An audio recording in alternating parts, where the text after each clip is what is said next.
Did Satan really try to steal Moses' body? That's what the New Testament claims in Jude 1:9.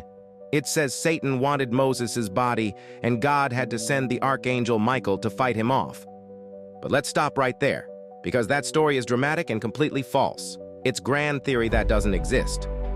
You will not find any version of this story in the Torah, in the Talmud, or in any legitimate Jewish text, not one. And if it's not part of Jewish tradition, the very tradition Moses himself led, then where did it come from? The Torah tells us something very different. In Deuteronomy 34, it says Moses died on Mount Nebo and that God himself buried him in a place no one knows. It was an act of divine protection, so Moses wouldn't become an idol or a figure of worship. His death was holy, private, and wrapped in mystery. No mention of Satan, no battle, no angelic standoff.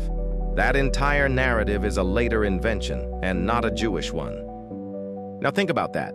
Moses is the central prophet of Judaism. If anything as strange and significant as Satan trying to claim his body had actually happened, don't you think the people of Israel would know? Don't you think Jewish tradition would record it? But instead, that story only exists in the New Testament, a text written hundreds of years later by people who were not part of Moses' tradition. They weren't Israelites, they weren't prophets, and they weren't there. The truth is, the New Testament repeatedly rewrites stories, adds fantasy, and inserts false claims into sacred Jewish history. Jude 1:9 is just one example. The bottom line?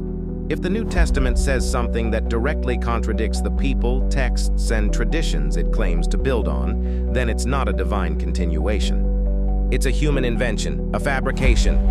Moses was buried by God, not guarded from Satan. The Jewish people, his people, never believed anything else.